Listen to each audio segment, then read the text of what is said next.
Hello friends, welcome to knowledge world. આજે આપણે જોવાના છે 5 એપ્રિલ 2025ના ડેલી કરંટ અફેર્સ। તો શરૂઆત કરીએ આપણે આજના વિડીયોની। પ્રથમ પ્રશ્ન છે, તાજેતરમાં પ્રકાશિત થયેલા આરબીઆઈના રિપોર્ટ મુજબ 2000 રૂપિયાની નોટોમાંથી કેટલા ટકા પરત આવી છે? તો હાલમાં જ તેના રિપોર્ટ મુજબ 98.21% નોટ છે 2000ની તે પરત આવી છે, માટે ઓપ્શન નંબર સી જવાબ આવશે। તેના વિશે જોઈએ તો આરબીઆઈ દ્વારા હમણાં જ જાહેરાત કરવામાં આવી હતી અને એક રિપોર્ટ બહાર પાડવામાં આવ્યો હતો, જેમાં વર્ષ 2023માં જે 2000 રૂપિયાની નોટ છે તે બંધ કરવા બાદ અત્યારે 98.21% નોટો છે તે બેન્કિંગ સિસ્ટમમાંથી પાછી આવી ગઈ છે। ત્યાર પછી જોઈએ તો તાજેતરમાં હિન્દી રંગભૂમિ દિવસ ક્યારે ઉજવવામાં આવ્યો? તો દર વર્ષે 3 એપ્રિલના રોજ આ હિન્દી રંગભૂમિ દિવસ છે તે ઉજવવામાં આવે છે, માટે ઓપ્શન નંબર સી આવશે।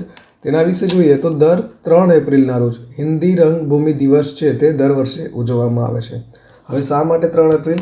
તો 3 એપ્રિલ 1868ની સાંજે શીતલ પ્રસાદ ત્રિપાઠી દ્વારા જે એક નાટક લખવામાં આવ્યું હતું, હિન્દી નાટક જાનકી મંગલ, અને તે પહેલીવાર બનારસમાં રજૂ થયું હતું, અને ત્યાર પછી શરદ નાગર દ્વારા 3 એપ્રિલના રોજ હિન્દી રંગભૂમિ દિવસની જાહેરાત છે તે કરવામાં આવી હતી। નેક્સ્ટ જોઈએ, તાજેતરમાં કયા ઉત્પાદનને ભૌગોલિક સંકેત એટલે કે જીઆઈ ટેગ આપવામાં આવ્યો છે? તો હાલમાં જ કુંભકોણમ પાન પટ્ટા છે તેઓને જીઆઈ ટેગ આપવામાં આવ્યો છે, માટે ઓપ્શન નંબર સી આવશે। તેના વિશે જોઈએ તો ભારત સરકાર દ્વારા હાલમાં જ કુંભકોણમ પાન એટલે તંજાવુર અને થોવલઈ ફૂલની જે માળા છે, જેને તમે સ્ક્રીન ઉપર જોઈ શકો છો, એ કન્યાકુમારીને ભૌગોલિક સંકેત એટલે જીઆઈ ટેગ છે તે આપવામાં આવ્યો છે, અને તમિલનાડુમાં આ સાથે કુલ જીઆઈ ટેગોની એટલે કે જીઆઈ ઉત્પાદનોની સંખ્યા વધી અને અત્યારે હાલમાં 62 થઈ છે। ત્યાર પછી જોઈએ, તાજેતરમાં માઇક્રોસોફ્ટે કયા રાજ્ય સાથે 3 એઆઈ કેન્દ્રો સ્થાપવા માટે કરાર પર હસ્તાક્ષર કર્યા છે? તો હાલમાં જ મહારાષ્ટ્ર રાજ્ય સરકાર દ્વારા એટલે કે મહારાષ્ટ્ર રાજ્ય સાથે 3 એઆઈ કેન્દ્રો સ્થાપવા માટે માઇક્રોસોફ્ટ દ્વારા હસ્તાક્ષર છે તે કરવામાં આવ્યા છે, માટે ઓપ્શન નંબર એ આવશે। તેના વિશે જોઈએ તો ડિજિટલ ઇન્ડિયાને પ્રોત્સાહન આપવા માટે અને રાજ્ય વહીવટમાં આર્ટિફિશિયલ ઇન્ટેલિજન્સ એટલે કે એઆઈનું ફૂલ ફોર્મ છે તેને અપનાવવા માટે મહારાષ્ટ્ર સરકારે મુંબઈ, પુણે અને નાગપુર એમ 3 જગ્યાએ આર્ટિફિશિયલ ઇન્ટેલિજન્સ એટલે કે એઆઈ સેન્ટર્સ છે તે સ્થાપવા માટે માઇક્રોસોફ્ટ સાથે એમઓયુ પર હસ્તાક્ષર કર્યા છે। નેક્સ્ટ જોઈએ તો તાજેતરમાં સ્ટાર્ટઅપ મહાકુંભના બીજા સંસ્કરણનું ઉદ્ઘાટન ક્યાં થયું છે? તો હાલમાં જ નવી દિલ્હી ખાતે આ જે સ્ટાર્ટઅપ મહાકુંભનું બીજું સંસ્કરણ છે તેનું ઉદ્ઘાટન થયું છે, માટે ઓપ્શન નંબર ડી આવશે। તેના વિશે જોઈએ તો સ્ક્રીન ઉપર જોઈ શકો છો, આ છે સ્ટાર્ટઅપ મહાકુંભ, અને ભારતનો સૌથી મોટો છે સ્ટાર્ટઅપ ઇવેન્ટ, અને તેની બીજી આવૃત્તિ હતી આ, જે 3 એપ્રિલથી લઈ અને 5 એપ્રિલ દરમિયાન આ 3 દિવસ સુધી નવી દિલ્હીના ભારત મંડપમ ખાતે યોજવાની હતી। ત્યાર પછી જોઈએ તો તાજેતરમાં IRDAIના પૂર્ણ સમય સભ્ય તરીકે કોની નિમણૂક કરવામાં આવી છે? તો હાલમાં જ સ્વામીનાથન અય્યર છે તેઓની આના પૂર્ણ સમય સભ્ય તરીકે નિમણૂક કરવામાં આવી છે, માટે ઓપ્શન નંબર એ આવશે।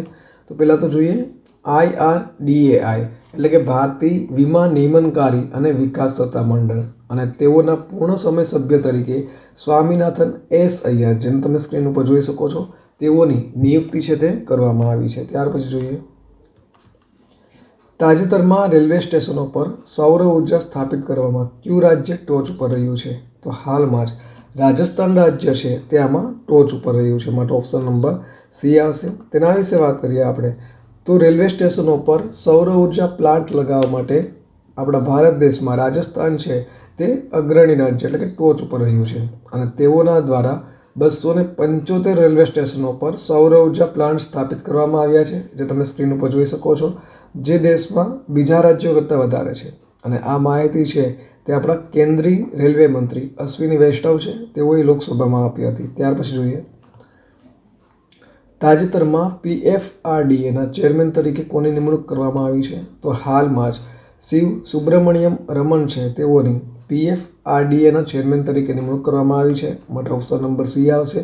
તેના વિશે જોઈએ તો જોઈએ આપણે PFRDAનું ફૂલ ફોર્મ, તો તેનું ફૂલ ફોર્મ શું થાય છે? તો કે pension fund regulatory and development authority, અને તેઓના ચેરમેન તરીકે અત્યારે હાલમાં શિવ સુબ્રમણ્યમ રમણ છે તેઓને નિયુક્ત કરવામાં આવ્યા છે, અને તેઓ દીપક મોહંતી છે તેઓનું સ્થાન લેશે। ત્યાર પછી જોઈએ,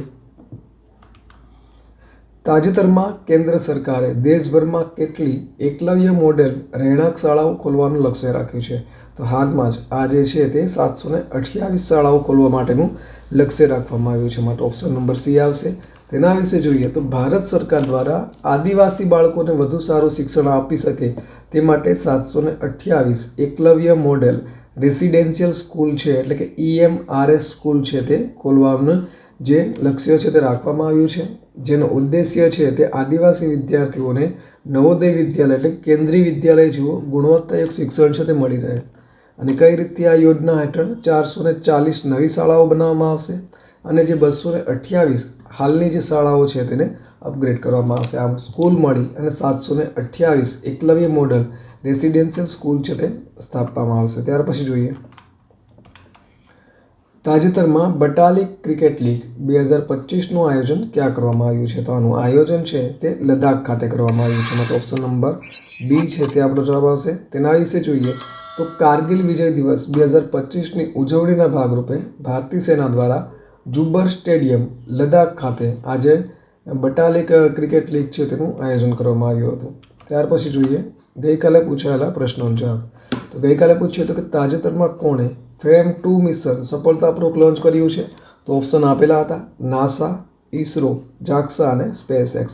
તો એલન મસ્કની જે કંપની છે સ્પેસએક્સ તેઓના દ્વારા આજે ફ્રેમ 2 મિશન છે તે સફળતાપૂર્વક લોન્ચ કર્યું હતું. માટે ઓપ્શન નંબર ડી આવશે. ત્યાર પછી જોઈએ આજનો સવાલ.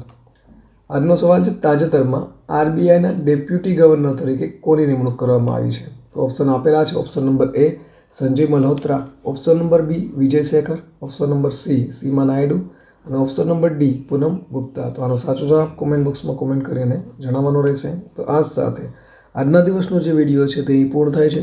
બીજા અગત્યના વિડીયોની લિંક અને પ્લેલિસ્ટ તે અહીં સ્ક્રીન ઉપર આપેલી છે, જ્યાંથી તમામ વિડીયો છે તેને જોઈ શકશો. તો આ સાથે આજના દિવસનો વિડીયો પૂર્ણ થાય છે. ફરી મળીશું બીજા નવા વિડીયોમાં. ત્યાં સુધી રજા આપશો. નમસ્કાર.